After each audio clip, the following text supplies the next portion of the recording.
മാന്യ പ്രേക്ഷകർക്ക് എൻ്റെ പ്രണാമം. കഴിഞ്ഞ 2 വർഷങ്ങളായിട്ട്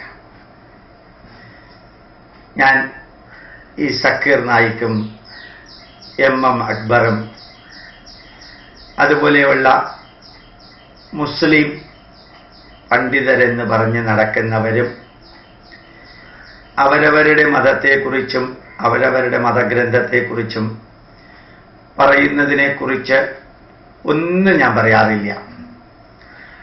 പക്ഷേ ഹിന്ദുക്കളെ പറ്റിക്കാനും അവഹേളിക്കാനും അപകീർത്തിപ്പെടുത്താനും വേണ്ടിയും ഹിന്ദുക്കളെ ചതിച്ച് മതം മാറ്റാനും വേണ്ടിയും ഈ സക്കീർ നായിക്കും MM അക്ബറും അതേപോലെയുള്ളവര് ഹിന്ദുക്കളുടെ വേദത്തെക്കുറിച്ചും കൽക്കി പുരാണത്തെക്കുറിച്ചും ഭവിഷ്യപുരാണത്തെക്കുറിച്ചും പറയുന്നതിനെക്കുറിച്ച് ഞാൻ നിരന്തരം എതിർത്തിട്ടുണ്ട്. ആ എതിർത്തിരിക്കുന്ന പ്രഭാഷണങ്ങൾ, സന്ദേശങ്ങൾ യൂട്യൂബിലൂടെ കേട്ട കുറേ മുസ്ലിം യുവാക്കൾ, കുറേ അധികം മുസ്ലിം യുവാക്കൾ അവരുടെ ശക്തമായ അരോചകമായ പ്രതികരണം അവര് യൂട്യൂബിലൂടെ എഴുതിയിട്ടുണ്ട്.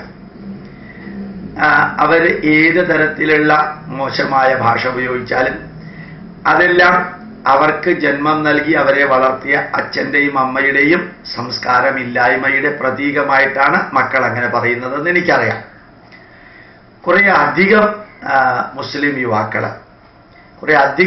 യുവാക്കൾ എന്നോട് നിരന്തരം പറയാറുണ്ട്, സാറ് ഖുർആനൊന്ന് വായിക്കണം, സാർ ഈ സക്കീർ നായിക്കിൻ്റെയും MM അക്ബറുടെയും ഒന്നും കേൾക്കാൻ പോകണ്ട, സാറ് വേദം പഠിച്ച ആളായ സ്ഥിതിക്ക് സാറിന് സക്കീർ നായിക്കിനെ വെല്ലുവിളിക്കാൻ സാധിക്കും.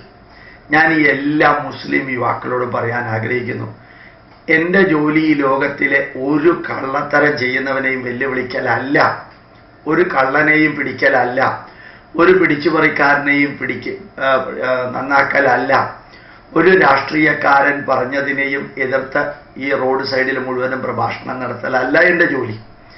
ഞാൻ ഇത് ചെയ്യുന്നത് യഥാർത്ഥത്തിൽ ഞാൻ നേരത്തെ പറഞ്ഞതുപോലെ ഇത് വഞ്ചിക്കപ്പെടുന്നവരെ അറിയിക്കൽ മാത്രമാണ് എൻ്റെ ജോലി. എനിക്ക് സക്കീർ നായിക്കിനെ ജയിച്ചതുകൊണ്ട് എനിക്ക് എന്തോന്ന് കിട്ടാനാ? എൻ്റെ പേരും പ്രസിദ്ധിയും വരാനാ? അത് പണ്ടേ തീരുമാനിച്ചിട്ടുണ്ട്. എനിക്ക് പൊന്നാട വേണ്ട, ബൊക്കെ വേണ്ട, സർട്ടിഫിക്കറ്റ് വേണ്ട, എനിക്ക് പേരും വേണ്ട, പ്രസിദ്ധിയും വേണ്ട, എൻ്റെ പേരും അല്ലെങ്കിൽ ചിത്രവും പത്രത്തിൽ വരണ്ട. ഇതൊക്കെ എത്രയോ കാലം മുമ്പ് തീരുമാനിച്ചതല്ലേ? പിന്നെയാണോ ഈ ചതിയും വഞ്ചനയും കൊള്ളത്തരവും കള്ളത്തരവും മാത്രം കൊണ്ട് നടക്കുന്നവരെ വെല്ലുവിളിച്ചിട്ട് ഞാൻ ജയിക്കുക എന്നുള്ളത് എൻ്റെ ചിന്തകളിൽ പോലും ഉണ്ടാവില്ല. അത് നിങ്ങൾ ആരെന്ത് പറഞ്ഞാലും ഞാനത് സ്വീകരിക്കുകയില്ല. അതവിടെ ഇരിക്കട്ടെ. വേറെ ചില മുസ്ലിം യുവാക്കളുണ്ട്, അവർ പറയാറുണ്ട്, സാറ് ഖുർആനൊന്ന് വായിക്കണം, എന്നിട്ട് അതൊന്ന് വിവരിച്ചു തരണം, അതിൽ സാറിൻ്റെ അഭിപ്രായം കേൾക്കാൻ താല്പര്യമുണ്ട്. അത് നല്ലൊരു വരിയാണ്. ഞാൻ ഖുർആൻ വായിച്ചു. അതിൽ ഒരു സ്ഥലത്ത് നല്ലൊരാൾ ഞാൻ വിവരിക്കുന്നുണ്ടാവും, പറയുന്നുണ്ട്, കേവലം 30-35 വർഷം കൊണ്ട് തനി പ്രാകൃതരായ ജനങ്ങളെ സംസ്കാര സമ്പന്നരാക്കിയ ആ പ്രവാചകന്റെ മഹത്വത്തെക്കുറിച്ച്. അതുതന്നെ ഞാനും പറയാറുള്ളത്. തനി പ്രാകൃതരായവർക്ക് വേണ്ടി എഴുതിയ ഗ്രന്ഥമായിരുന്നു അത്. 1200 വർഷങ്ങൾക്ക് മുമ്പ് അങ്ങനെ ജീവിച്ചിരുന്നവരെ മാറ്റാൻ വേണ്ടി എഴുതിയതായിരുന്നു ആ ഗ്രന്ഥം. ഇവിടെ വേദങ്ങൾ തന്നെ BC 4000-ലും 5000-ലും എഴുതി. ത്രേതായുഗത്തിലെ രാമായണം, ദ്വാപരയുഗത്തിലെ മഹാഭാരതവും ഭഗവത്ഗീതയും, അതുപോലെ തന്നെ ഈ AD 100, 200, 300 അല്ലെങ്കിൽ BC 100, 200, 300 എഴുതിയ നമ്മുടെ പുരാണങ്ങൾ, നമ്മുടെ യോഗവാസിഷ്ടം, നമ്മുടെ 6 ദർശനങ്ങൾ, ഇത്രയും എല്ലാം ഇവിടെ എഴുതിയത് പ്രവാചകൻ ജനിക്കുന്നതിന് എത്രയോ കാലം മുമ്പാണ്. നൂറ്റാണ്ടുകൾക്ക്, സഹസ്രാബ്ദങ്ങൾക്ക് മുമ്പാണ്. ഖുർആൻ എഴുതിയതിനേക്കാൾ സഹസ്രാബ്ദങ്ങൾക്ക് മുമ്പാണ് ഇവിടെ എഴുതിയത്. നല്ല സംസ്കാര സമ്പന്നരായ ഒരു ജനസമൂഹം ഇവിടെ ഉണ്ടായിരുന്നു. അവർക്ക് വേണ്ടി മരുഭൂമിയിൽ വസിക്കുന്നവർക്ക് വേണ്ടി എഴുതിയ ഗ്രന്ഥം അനുയോജ്യമാണെന്ന് പറയേണ്ട വല്ല കാര്യമുണ്ടോ എന്ന് ഞാൻ ചോദിക്കാറുണ്ട്. അതവിടെ ഇരിക്കട്ടെ. എന്നിട്ടും ചിലർക്ക് സമാധാനമായില്ല. അപ്പൊ ഞാൻ ആലോചിച്ചു, ഈ ഖുർആൻ വായിച്ചിട്ട് അതിനകത്തുള്ള ചെറിയ ചെറിയ കാര്യങ്ങൾ വളരെ വലുതാണെന്ന് പറയുന്ന വ്യക്തികളുണ്ടാവാം. അവരെഴുതിയത് തന്നെ എടുത്ത് ഒന്ന് വിവരിച്ചു കൊടുക്കാം.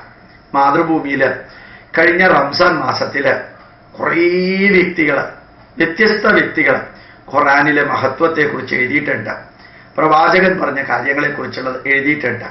അതിലെ കുറച്ച് പോയിന്റുകൾ എടുത്ത് ഞാൻ എങ്ങനെയാണ് മുസ്ലിം സമൂഹം ആ പുണ്യഗ്രന്ഥത്തിൽ പറഞ്ഞിരിക്കുന്നത് ജീവിതത്തിൽ എങ്ങനെ എടുത്തിട്ടുണ്ട് എന്നുള്ളത് മാത്രം അടുത്ത 2-3 ദിവസമായിട്ട് നിങ്ങളോട് വിവരിക്കുകയാണ്.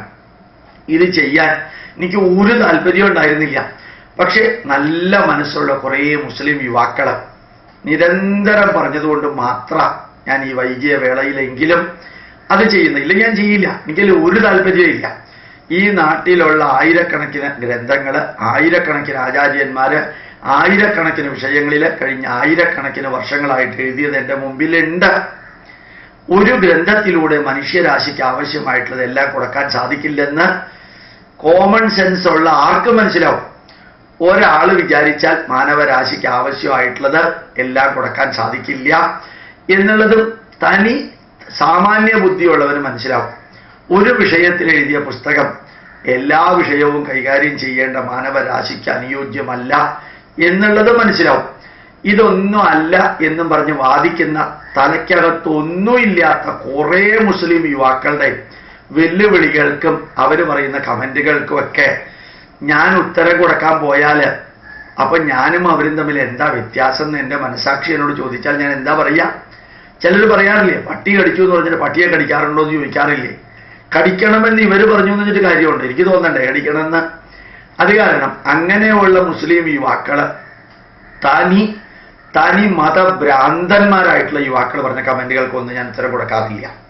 ചില നല്ല മുസ്ലിം യുവാക്കൾ പറഞ്ഞത് അവർക്ക് വേണ്ടിയും ഹിന്ദുക്കൾക്ക് വേണ്ടിയുമാണ് മാതൃഭൂമിയിൽ പറഞ്ഞിരിക്കുന്ന. നല്ല മാതൃഭൂമി എന്ന് പറഞ്ഞാൽ ഏതാണ്ട് 10-18 ലക്ഷം കോപ്പികൾ ചെലവാവുക. മാതൃഭൂമിയുടെ ABC audit bureau of circulation കൊടുത്തിരിക്കുന്നത് 7 പേജോ 7 പേരോ 8 പേരോ ഒരു പേപ്പർ വായിക്കുന്നു എന്നാണ്.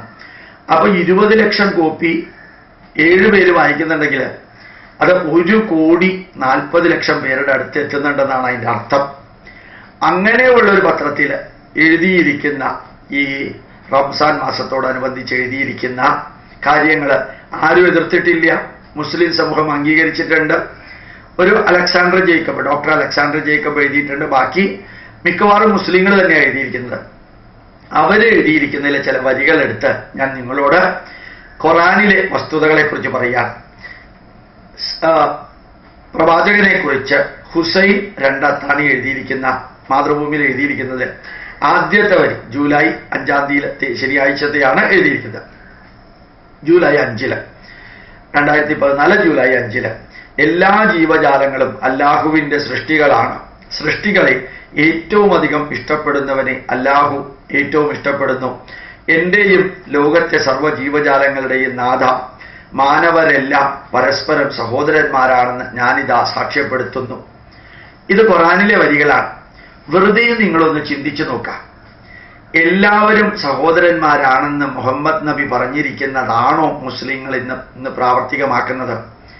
അവരുടെ അതേ മതത്തിലുള്ള ഷിയായും സുന്നിയും തമ്മിൽ ഇറാഖിലും ഇറാനിലും ഉക്രൈനിലും റഷ്യയുടെ ചില ഭാഗങ്ങളിലും ഈജിപ്തിലും എന്താ നടക്കുന്നത്? പാകിസ്ഥാനിലെ വിമാനത്താവളം ആക്രമിച്ചത് ഹിന്ദുക്കളാണോ? ഈ ജമ്മു കാശ്മീരിലെ കാശ്മീരി പണ്ഡിറ്റിനെ കേട്ടാതെ തനി തീവ്രവാദം പറഞ്ഞ് ഓരോ മനുഷ്യനെയും കൊല്ലുന്നത് ആരാണ്? ഞാൻ 1 മണിക്കൂർ വേണമെങ്കിൽ ഇതിനെക്കുറിച്ച് പറയാം. അഫ്ഗാനിസ്ഥാനിലെ സർവ്വത് നശിപ്പിച്ച് ഇന്നും ബോംബിട്ട് കൊല്ലുന്നത് ആരാണ്? മനുഷ്യൻ അല്ലാഹുവിൻ്റെ സൃഷ്ടിയും സർവ്വ ജീവജാലങ്ങളെയും ഒരേപോലെ കാണുന്നവനാണെന്ന് വാചകമടിച്ച് രണ്ടത്താണി എഴുതിയതിനോടൊരു ചോദ്യം. ഈ റംസാന്റെ 31 ദിവസങ്ങളിൽ രാവിലെയും രാത്രിയും കൊന്നിരിക്കുന്ന പശുക്കളുടെയും പോത്തുകളുടെയും കാളകളുടെയും എരുമകളുടെയും ആടിൻ്റെയും കോഴിയുടെയും എണ്ണം എത്രയാണ്? അല്ലാഹുവിൻ്റെ സൃഷ്ടിയല്ലേ അത്? ആ അല്ലാഹുവിൻ്റെ സൃഷ്ടി എന്ന് പ്രവാചകൻ പറഞ്ഞിരിക്കുന്നതിൽ ഒരംശം ജീവിതത്തിൽ പകർത്തിയിട്ടുണ്ടെങ്കിൽ ഈ നിരപരാധികളെ ലോകം മുഴുവനും ബോംബിട്ടും അതുപോലെ തോക്കുകൊണ്ട് കൊല്ലുമായിരുന്നോ? ഹിന്ദുക്കളെയും ക്രിസ്ത്യാനികളെയും കൊല്ലുന്നത് അവിടെ ഇരിക്കട്ടെ, അവനവന്റെ മതത്തെക്കുറിച്ച് ഒരേ മക്കയിലേക്ക് ഹജ്ജിന് പോകുന്നവര്, ഒരേ ഖുർആൻ വായിക്കുന്നവര്, ഒരേ പ്രവാചകനെയോ പ്രവാചകന്റെ ബന്ധുക്കളെയോ ആരാധിക്കുന്നവര്, അവരെ പോലും, ഈ ഖുർആൻ വായിക്കുന്നവരെ പോലും വെറുതെ വിടാതെ ഈ കൊല വിളിക്കുന്നത് എന്തിനു വേണ്ടിയാണ് എന്ന് ഒന്ന് ചിന്തിച്ച് ഈ പ്രവാചകൻ പറഞ്ഞ വരി ജീവിതത്തിൽ പകർത്തുന്നുണ്ടോ എന്നൊന്ന് ചിന്തിക്കാം. അടുത്തത്, എല്ലാ പ്രവാചകന്മാരും ദൈവത്താൽ നിയുക്തരായവരാണെന്ന് അവരിൽ അവസാനത്തെ പ്രവാചകൻ മാത്രമാണ് താനെന്നുമാണ് മുഹമ്മദ് നബി പറഞ്ഞത്. എല്ലാ പ്രവാചകന്മാരെയും അംഗീകരിക്കുന്നവർക്കേ ഇസ്ലാം വിശ്വസിക്കാൻ കഴിയൂ എന്നും നബി വ്യക്തമാക്കി. കരുണാമയനും കരുണാനിധിയുമായ പരമേശ്വരനായ അല്ലാഹു സർവ ഭുവനങ്ങളുടെയും അധിപനാണെന്നും ഒരു സൃഷ്ടിയും മറ്റൊരു സൃഷ്ടിയെ അടിമയാക്കാൻ പാടില്ലെന്നും നബി പ്രഖ്യാപിക്കുന്നു. ഇതാണോ ഇവിടെ നടക്കുന്നത്? നബി പറഞ്ഞതാണോ ഇവിടെ നടക്കുന്നത്? ഒന്ന് ആലോചിച്ച് നോക്കാം. ഇന്നും കേരളത്തിലെ ജന്മാഷ്ടമി ദിവസം ശ്രീകൃഷ്ണന്റെ പ്രതിമയും കൊണ്ട് ഒരു ബാലഗോകുലത്തിലെ ശോഭയാത്ര നടത്തുമ്പോൾ ഒരു മുസ്ലിം പള്ളിയുടെ മുമ്പിലൂടെ പോയാൽ മിണ്ടാതെ പോയില്ലെങ്കിൽ അവിടുന്ന് കല്ലെറിയും. വിനായക ചതുർത്ഥിയോടനുബന്ധിച്ച് വിനായക നിമജ്ജന പ്രതിമ ചാർമിനാർ വഴിക്ക് പോകുമ്പോൾ ആ രണ്ട് സൈഡിലുമുള്ള കെട്ടിടത്തിന്റെ മുകളിലെല്ലാം സ്റ്റെൻഗണ്ണും പിടിച്ചോണ്ട് 5000-ഓളം പോലീസാ നിൽക്കുക. ഈ വിനായക വിഗ്രഹത്തിനെതിരെ കല്ലെറിയാൻ കുറേ മുസ്ലിങ്ങൾ മതത്തിന്റെ പേരിലാണ്. ഒരു മുസ്ലിം പോലും അതിനെ എതിർത്തിട്ടില്ല. എല്ലാവരും സപ്പോർട്ട് ചെയ്യാണ് ചെയ്തിരിക്കുന്നത്. അമർനാഥ് യാത്രയിലേക്ക് ഇപ്രാവശ്യം പോയവരുടെ ടെന്റുകൾ കത്തിച്ചത് ആരാ? ബട്ടാലയിൽ വെച്ച് കത്തിച്ചത് ആരാ? എല്ലാ പ്രവാചകരും ഒന്നാണെങ്കിൽ ശ്രീകൃഷ്ണനും പ്രവാചകനല്ലേ? ശ്രീരാമനും പ്രവാചകനല്ലേ? യേശുദേവനും പ്രവാചകനല്ലേ? എന്തിനാ പാകിസ്ഥാനിലെ പള്ളിയിൽ ബോംബ് വെച്ച് 72 ക്രിസ്ത്യാനികളെ കൊന്നത്? അത് മാത്രമല്ല, പാകിസ്ഥാനിൽ മുസ്ലിങ്ങൾ ചെയ്യുന്നതിനെതിരെ മറ്റു മുസ്ലിങ്ങൾ ഒന്നും പറഞ്ഞിട്ടില്ല.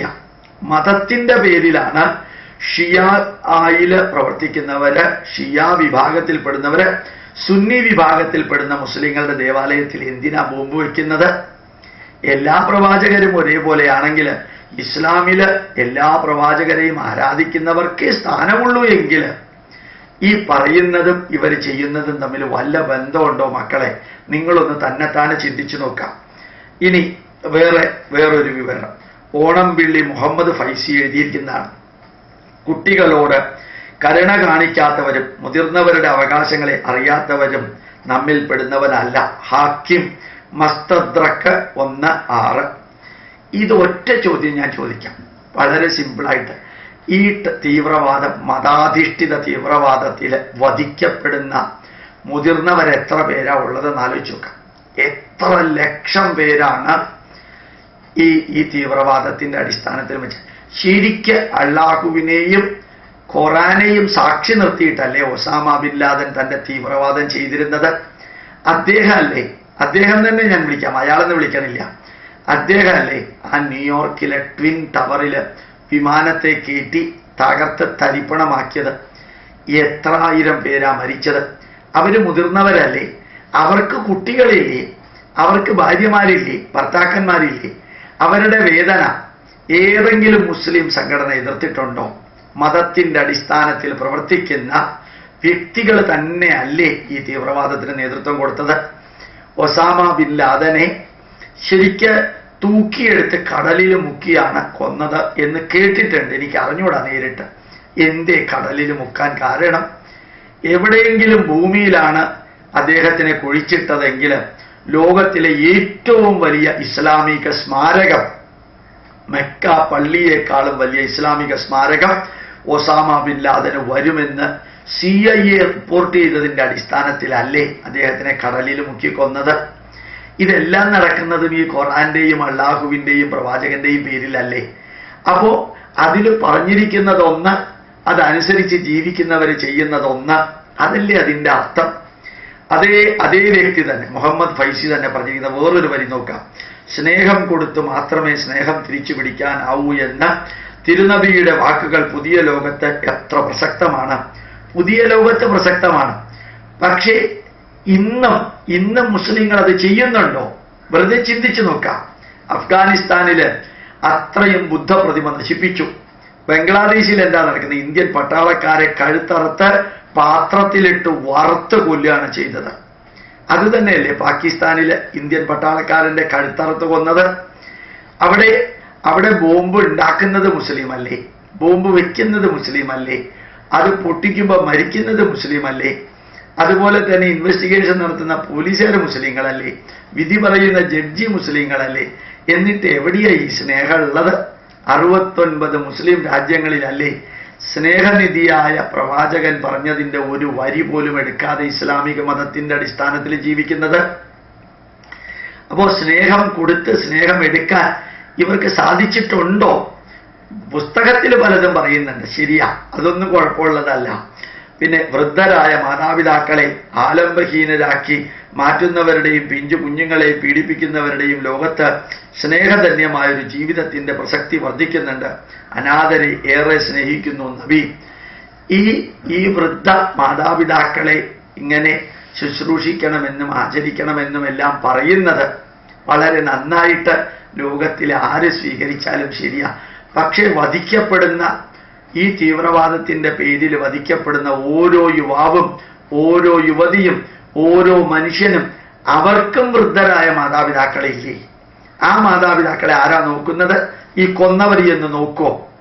അവർ ഏത് മതത്തിൽപ്പെട്ടവരാവട്ടെ, ക്രിസ്ത്യാനി ആവട്ടെ, മുസ്ലിം ആവട്ടെ, ഇസ്ലാം അല്ലെങ്കിൽ ഹിന്ദു ആവട്ടെ, അവരെയെല്ലാം കൊല്ലുമ്പോൾ അവരുടെ മാതാപിതാക്കളുടെ അവസ്ഥ എന്താണ് എന്നുകൂടി ഈ പ്രവാചകൻ പറഞ്ഞ വരിയിൽ നിന്ന് ഇന്ന് ജീവിച്ചിരിക്കുന്ന മുസ്ലിങ്ങൾ ഏറ്റെടുത്തിട്ടുണ്ടോ, അറിയാൻ ശ്രമിച്ചിട്ടുണ്ടോ എന്ന് നോക്കാം.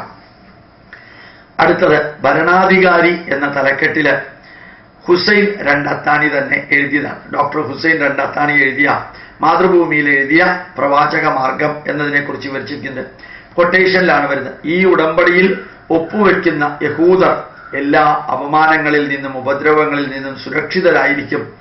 എല്ലാ കാര്യങ്ങളിലും മുസ്ലിങ്ങളെ പോലെ തന്നെ അവർക്ക് തുല്യ അവകാശമുണ്ടായിരിക്കും. വിവിധ ഗോത്രക്കാരായ യഹൂദന്മാരും മുസ്ലിങ്ങൾ അല്ലാത്ത മറ്റു മതക്കാരും മുസ്ലിങ്ങളോടൊപ്പം ഒരു ബഹുസ്വര രാഷ്ട്രമായിരിക്കും. മുസ്ലിങ്ങളെ പോലെ തന്നെ അവർക്ക് അവരുടെ മതം അനുഷ്ഠിക്കാം. ഇത് ഇബ്നു ഹിഷാം എഴുതി പറഞ്ഞ വരികളാണ്. ഇതാണോ കാശ്മീരിലെ പണ്ഡിറ്റുമാരുടെ അവസ്ഥ? അവർ സ്വന്തം രാജ്യത്തിൽ അഭയാർത്ഥികളായിട്ട് എത്ര കാലമായി? അവിടെ മുസ്ലിങ്ങൾ അല്ലാത്തവർക്ക് ജീവിക്കാൻ അവകാശമുണ്ടോ? ഈവൻ മലപ്പുറം ജില്ലയിൽ ഹിന്ദുക്കള് അവരുടെ പുരയിടം വിറ്റ് മറ്റെവിടേക്കെങ്കിലും പോവാൻ കാരണം എന്താ? അവിടെ വെച്ചു മുറപ്പിക്കാൻ പറ്റാത്തത് കൊണ്ട്. കാസർഗോഡിലെ ഏറ്റവും വലിയ മാർക്കറ്റില് ഒരു ഹിന്ദുവിന്റെ കടയുണ്ടോ എന്ന് ചിന്തിച്ചു നോക്കാം. അവനെ പുകച്ച് പുറത്തിയടിക്കാം. എല്ലാ മതങ്ങളും ഒന്നാണെന്നും യഹൂദർക്കും മറ്റു മതസ്ഥർക്കും സ്വാതന്ത്ര്യമുണ്ടെന്നുമെല്ലാം ഡോക്ടർ ഹുസൈൻ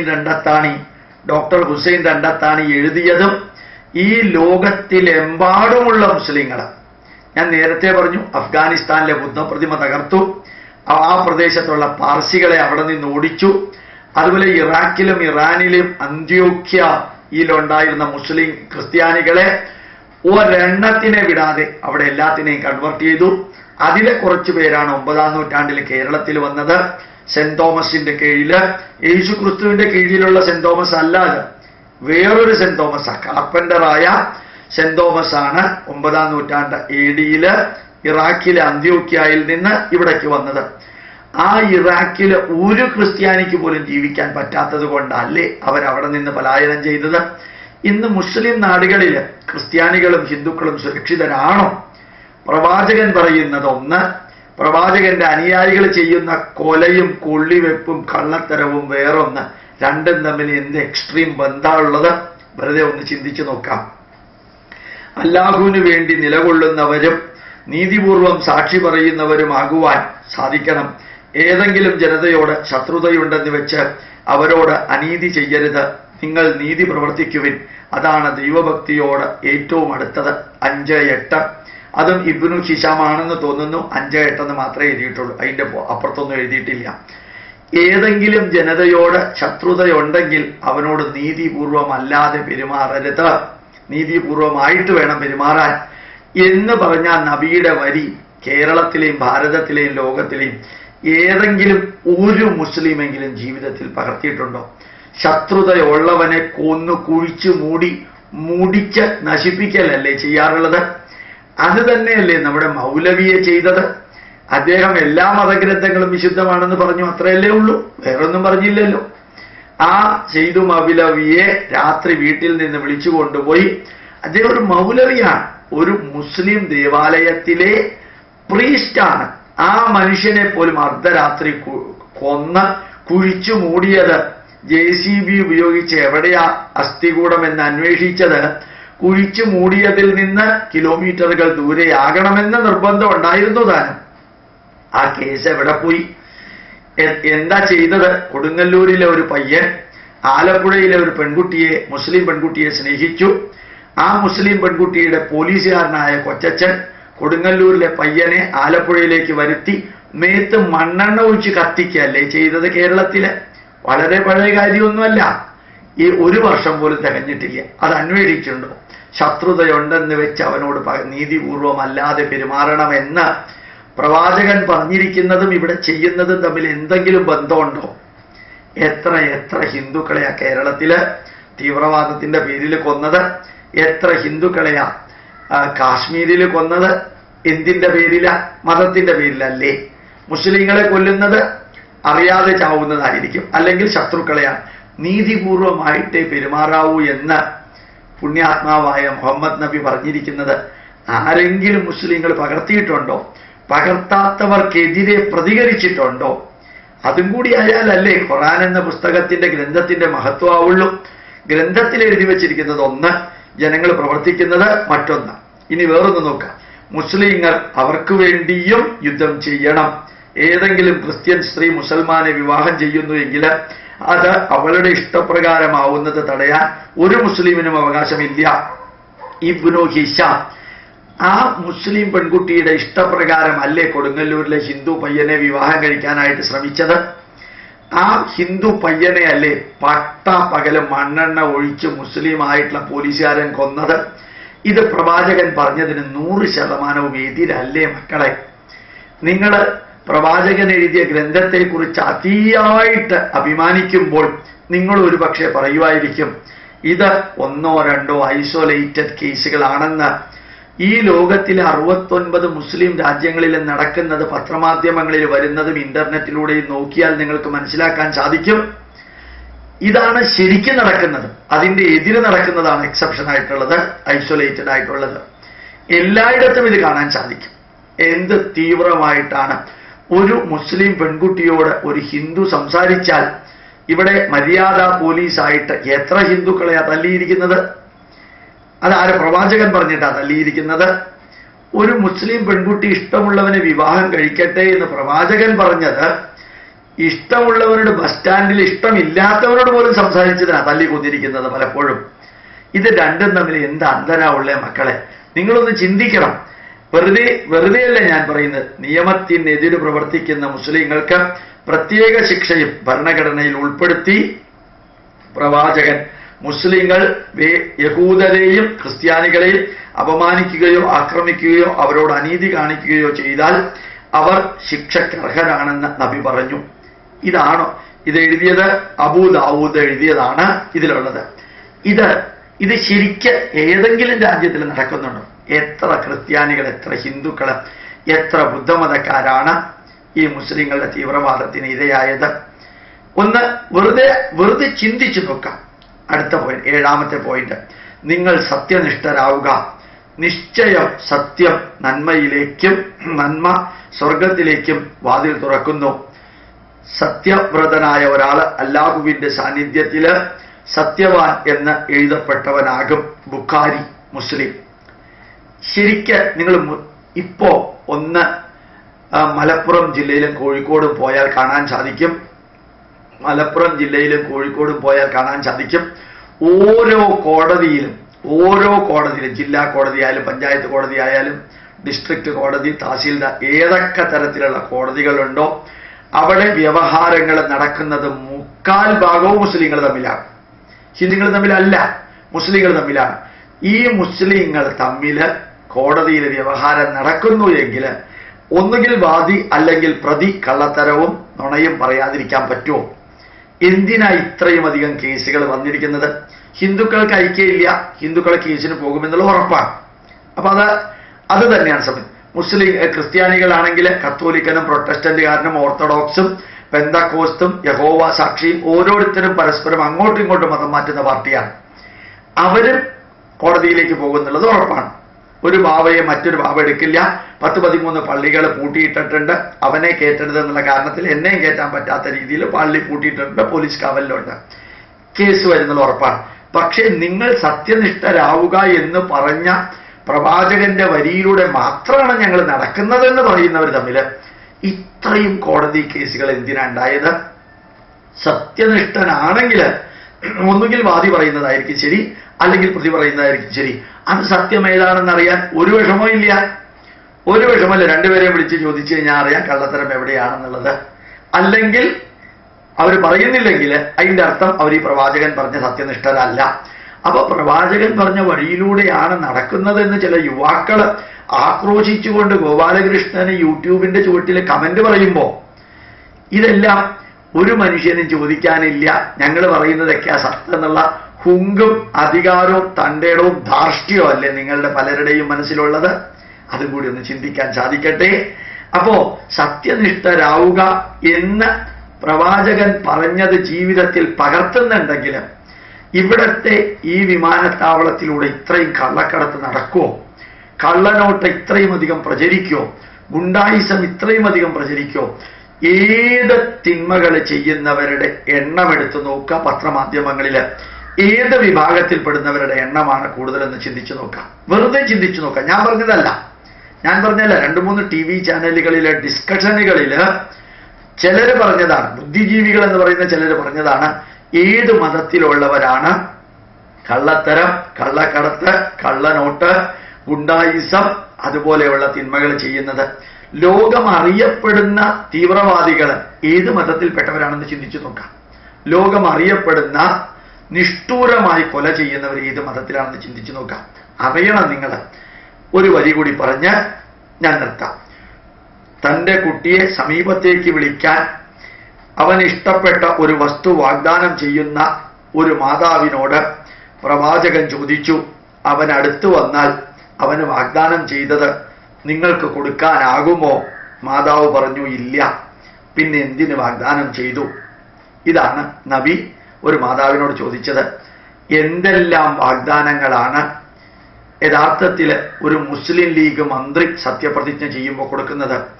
ഞാൻ മതത്തിൻ്റെയോ രാഷ്ട്രീയത്തിൻ്റെയോ പേരിൽ വിവേചനം കാണിക്കില്ല. സത്യപ്രതിജ്ഞയിൽ എല്ലാവരും ഒരേ രീതിയിൽ പറയുമ്പോൾ ഈ മുസ്ലിം ലീഗ് മന്ത്രിമാരും മുസ്ലിം ഭരണാധികാരികളും എല്ലാം ചെയ്യുന്നത് മതത്തിന്റെ പേരിലല്ലേ? പാർഷ്യലല്ലേ? വാഗ്ദാനം ചെയ്തതും സത്യപ്രതിജ്ഞ ചെയ്തതും ജീവിതത്തിൽ പരിപാലിക്കാത്ത ഒരു വിഭാഗമുണ്ടെങ്കിൽ ഈ വിഭാഗത്തിൽപ്പെടുന്ന MP-മാരും MLA-മാരും മന്ത്രിമാരും അല്ലേ? എല്ലാവരും അങ്ങനെ ആവണമെന്നില്ല.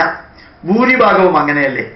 അവരുടെ തണലിൽ കോൺഗ്രസിന് അവസാന ശ്വാസം വരെ നിൽക്കാൻ വേണ്ടി മാത്രമല്ലേ ചത്ത കുതിരയുമായിട്ട് ഈ കോൺഗ്രസ് മറ്റുള്ളവർ കൂട്ടുകൂടുന്നത്? ഇപ്പോഴത്തെ മാർക്സിസ്റ്റ് പാർട്ടിക്കാരും മുസ്ലിം ലീഗുമായിട്ട് കൂട്ടുകൂടാൻ പോകുന്നതും അവരുടെ മതത്തിന് വേണ്ടി മാത്രമാണ് സത്യപ്രതിജ്ഞാ വാചകം ലംഘനം ചെയ്തും പ്രവർത്തിക്കുന്നത് എന്ന് അറിഞ്ഞുകൊണ്ടല്ലേ ചെയ്യുന്നത്? അപ്പൊ പ്രവാചകൻ പറഞ്ഞ വരികളും നിങ്ങൾ പ്രവർത്തിക്കുന്നതും തമ്മിൽ എവിടെയാ ബന്ധമുള്ളത്? ഒരുപക്ഷെ ഖുർആൻ എന്നോട് വായിക്കണം എന്ന് പറഞ്ഞവര് ഖുർആനിൽ നല്ല കാര്യമുണ്ട്, അല്ലെങ്കിൽ നല്ല കാര്യത്തിൽ കുറച്ചെടുത്തിട്ടാണ് മാതൃഭൂമിയിൽ പ്രസിദ്ധീകരിച്ചിരിക്കുന്നത്. അതിനോടൊന്നും എനിക്ക് എതിർപ്പില്ല.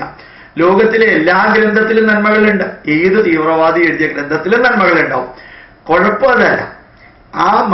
ആ മതത്തിന്റെ ആ ഗ്രന്ഥത്തിന്റെ അനുയായികൾ അത് ജീവിതത്തിൽ പകർത്താറുണ്ടോ? പറയാൻ എല്ലാവർക്കും എളുപ്പമാണ്, എഴുതാൻ എളുപ്പമാണ്, പ്രചരിപ്പിക്കാൻ എളുപ്പമാണ്. അനുയായികളും കൂട്ടത്തിലുള്ളവരും പ്രവചിച്ചവരും അതെല്ലാം പകർത്തുന്നുണ്ടോ എന്നുള്ളതല്ലേ ഇമ്പോർട്ടന്റ്. ഈ ചോദ്യം ഞാൻ നിങ്ങളോട് ചോദിക്കുന്നത്, എന്നോട് ഖുർആൻ നേരിട്ട് വായിക്കണമെന്ന് പറഞ്ഞ ആ യുവാക്കളോടാണ്. പട്ടികളെ പോലെ കുരയ്ക്കുന്ന ചിലര്, സംസ്കാര സമ്പന്നമല്ലാത്ത കമന്റുകൾ എഴുതുന്ന ചിലരോടുള്ള ചോദ്യമല്ല.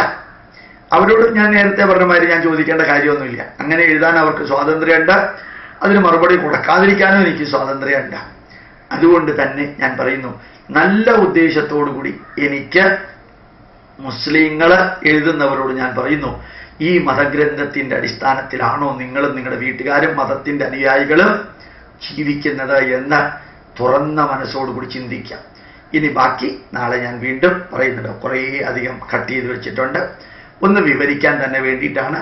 പ്രത്യേകിച്ചും ഇത് മുസ്ലിങ്ങൾക്കല്ല, ഹിന്ദുക്കൾക്ക് വേണ്ടിയിട്ടാണ് എന്നുകൂടി ഓർമ്മപ്പെടുത്തുന്നു. പ്രണാമം, നമസ്കാരം.